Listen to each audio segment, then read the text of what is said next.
Hello friends, welcome back to my channel English with N K Prajapat.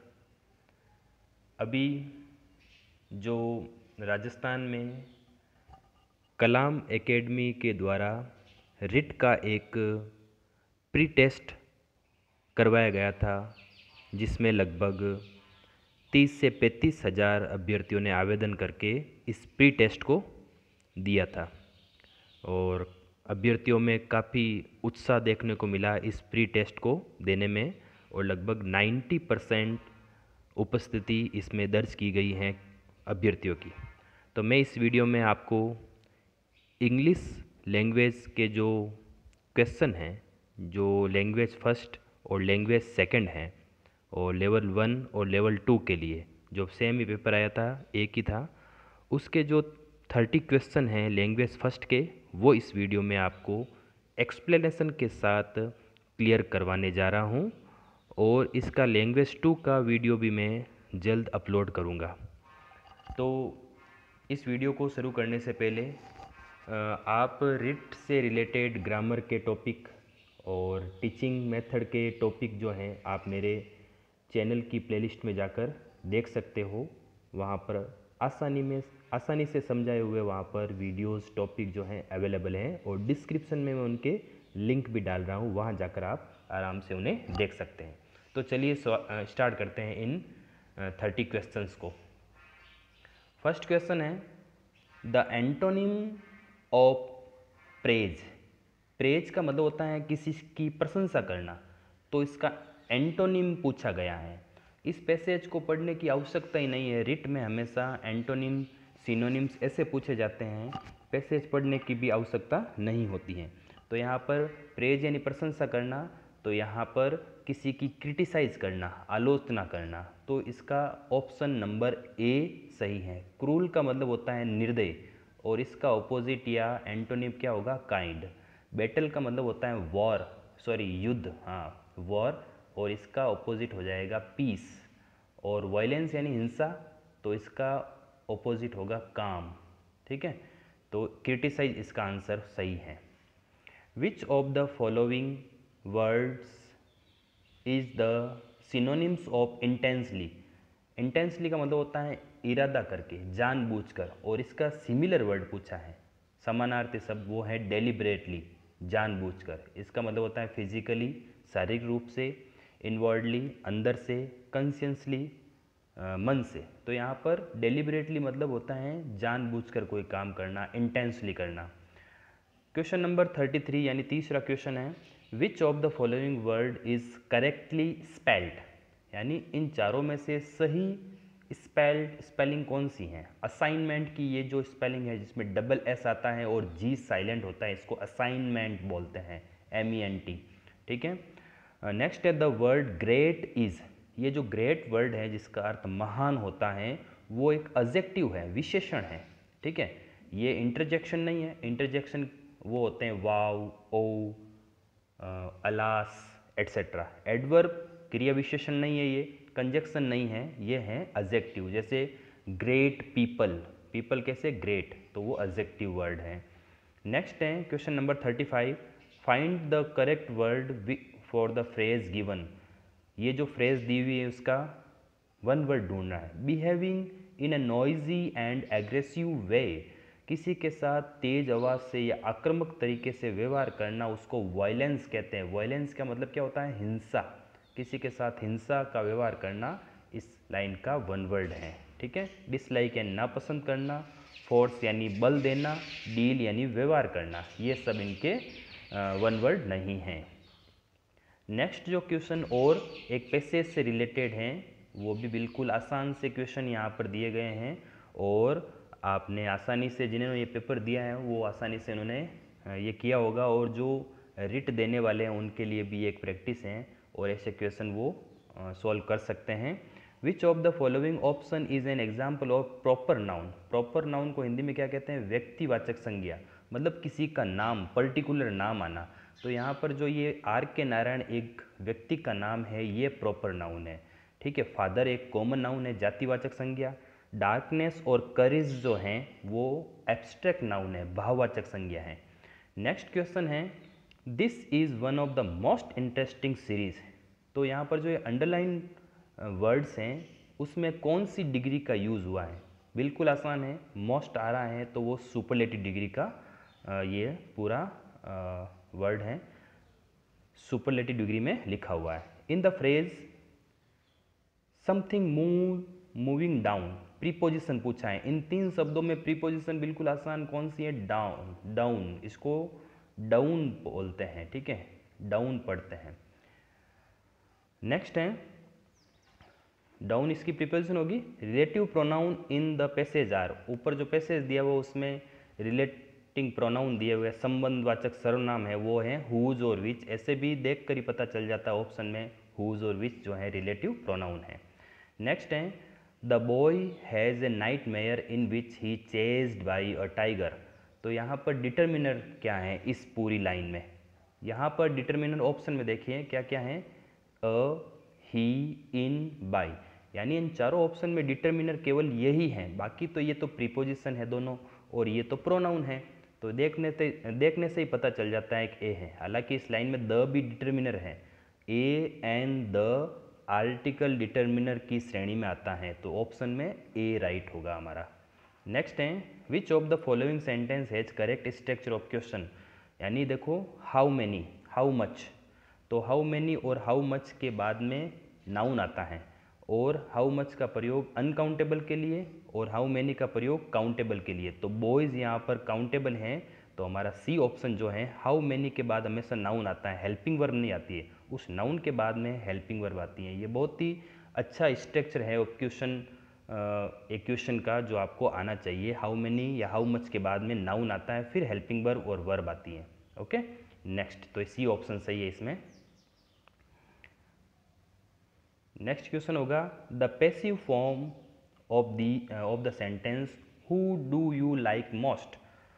आप किसे सबसे अधिक पसंद करते हो, इसका पैसिव फॉर्म बनाना है हमें, ठीक है। तो पैसिव क्वेश्चन है तो वापस क्वेश्चन में पैसिव बनाना है, तो इसका ऑप्शन है हु इज़ लाइक्ड, किसे पसंद किया जाता है मोस्ट, अत्यधिक, बाय यू, तुम्हारे द्वारा, ठीक है। ये जो बी ऑप्शन है वो एकदम करेक्ट है। यहाँ पर जब हुम से क्वेश्चन आता है पैसिव बनाओगे तो हु हो जाएगा उसमें, ठीक है। और ये मोस्ट पीछे नहीं आएगा, जैसे यहाँ पर मोस्ट पीछे लिखा हुआ है, इसमें लिखा हुआ है, ध्यान रखना। ये अदर है तो ये बाई से पहले आता है, यानी वर्ब की थर्ड फॉर्म और बाई के बीच में जुड़ता है, बाद में बाई प्लस ऑब्जेक्ट ऐड किया जाता है। Change the voice of the sentence English is spoken all over the world. ये पैसिव में लिखा हुआ है, हमें इसकी एक्टिव बनानी है, तो इसका जो सब्जेक्ट है वो अननेसेसरी है, इसलिए यहाँ पर शो नहीं हो रहा है, लेकिन हमें क्वेश्चन बनाते समय उसका सब्जेक्ट मान कर चलना पड़ेगा। तो यहाँ पर इंग्लिश इज स्पोकन, अंग्रेजी बोली जाती है तो बोलने वाले कोई होंगे, तो people speak English all over the world, ये बी ऑप्शन इसका करेक्ट है। नेक्स्ट है the number of pure vowel is, शुद्ध स्वर कितने होते हैं। तो आप इंग्लिश में जो 44 साउंड्स हैं उसमें 24 कंसोनेंट हैं और 20 जो हैं वोवल हैं, 20 में से 12 प्योर हैं और 8 जो हैं वो डिप्थोंग हैं। तो यहाँ पर जो ये बी ऑप्शन है 12, वो प्योर वोवल कितने हैं, 12। The phonetic script of word receipt, receipt नहीं, इसको पी जो है वो साइलेंट है, इसको रिसीट बोलते हैं। क्या बोलते हैं, रिसीट। तो ये बहुत ही अच्छा क्वेश्चन दिया है यहाँ पर इस पेपर में और इसका ए ऑप्शन एकदम सही है, रिसीट, ठीक है, ध्यान रखना इसका। नेक्स्ट है means equal treatment to various component of linguistic learning. Linguistic learning के भिन्न भिन्न जो कंपोनेंट है उसमें इक्वल ट्रीटमेंट करना है, तो उसमें प्रोपोर्शन जो भाग हैं उसके थ्रू ऐसा किया जा सकता है, तो प्रोपोर्शन डी इसका ऑप्शन करेक्ट है। Which one of the following does not come under the principle of selection and gradation. Selection और ग्रेडेशन के अंदर कौन सा जो है ऑप्शन नहीं आता है, सिद्धांत नहीं आता है। अवेलेबिलिटी होनी चाहिए, फ्रीक्वेंसी भी होनी चाहिए, कवर भी करना चाहिए, एक्यूरेसी उसमें नहीं आती है। नेक्स्ट है who gave the term linguistic competence. Linguistic competence को किसने प्रतिपादित किया, इसके जो कौन है, वो है नोम चॉम्स्की। ध्यान रखें, कौन है, नोम चॉम्स्की लिंग्विस्टिक कॉम्पिटेंस के प्रतिपादक हैं, प्रोपाउंडर हैं। और डेल हाइम जो हैं वो कम्युनिकेटिव अप्रोच के, ठीक है, प्रतिपादक हैं। Grammar come translation method was first use in teaching of which language. Grammar come translation जो मेथड है उसका प्रयोग किस भाषा में सबसे पहले हुआ था, लैटिन एंड ग्रीक में हुआ था। Which method is also known as army method, किस मेथड को आर्मी मेथड के नाम से भी जाना जाता है, वो है ऑडियो लिंगुअल मेथड को जाना जाता है, ठीक है। इसके अलावा ये जो डायरेक्ट मेथड हैं इसको नेचुरल मेथड भी कहते हैं, ठीक है। और जो यहाँ पर ग्रामर वाली हैं ये सबसे पहले पढ़ते हैं हम ओल्डेस्ट मेथड, ये सबसे पुरानी, और क्लासिकल मेथड भी बोलते हैं इसको, ठीक है। तो ध्यान रखें इनके उपनाम भी जो परीक्षा में अक्सर पूछ लिए जाते हैं। नेक्स्ट जो क्वेश्चन होगा हमारा डिसलेक्सिया, ठीक है। Dyslexia is associate with disorder. Dyslexia में हम रीडिंग सही नहीं कर सकते, यानी अगर पढ़ने में किसी के विकार हैं, यानी वो पढ़ने में असमर्थ है या सही नहीं पढ़ सकता है तो उसे डिसलेक्सिया बोलते हैं। और भी एक है डिसग्राफिया। क्या है, डिसग्राफिया। उसमें डिसग्राफिया में जो लिखने में असमर्थ होता है उसे डिसग्राफिया कहते हैं। और एक होता है डिसकैल्कुया। डिसकैल्कुया का मतलब होता है जो मैथ करने में, गणित की प्रॉब्लम सॉल्व नहीं कर सकता है, वो डिसकैल्कुया होता है। तो ये इंपॉर्टेंट वर्ड्स जो हैं आप थोड़ा ध्यान दें। नेक्स्ट है ड्रिलिंग। ड्रिलिंग मेथड हमेशा स्पीकिंग में काम लिया जाता है, बोलने में, सेकेंड लैंग्वेज को उसमें ड्रिल किया जाता है। A drawing that shows information in simple way, एक ऐसी ड्राइंग जो सूचनाओं को सरल तरीके से दिखाती हैं, often using lines and curves, जिसमें लाइनों का, कर्व का प्रयोग किया जाता है, वो होते हैं चार्ट्स। यानी ये एक टीचिंग मटेरियल है जिसमें लाइन का, कर्व का यूज किया जाता है और इंफॉर्मेशन दी जाती है ड्राइंग के through.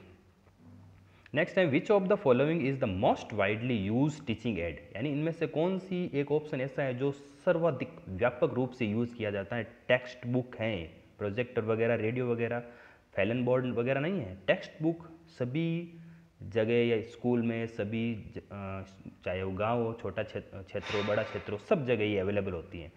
Teaching learning material should be selected according, teaching learning material जो है वो किसके अकॉर्डिंग सेलेक्ट करनी चाहिए, ऑब्जेक्टिव ऑफ टीचिंग, अध्यापन के ऑब्जेक्टिव, उद्देश्य के अकॉर्डिंग सेलेक्ट करना चाहिए।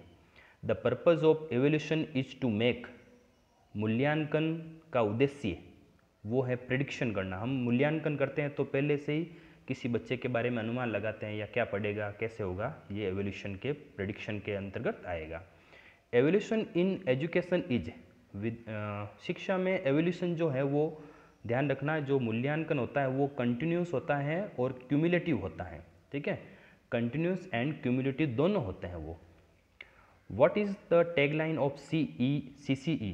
CCE का पूरा नाम आपको पता ही है, कंटिन्यूस एंड कम्प्रेहेंसिव एवोल्यूशन, सतत और व्यापक मूल्यांकन।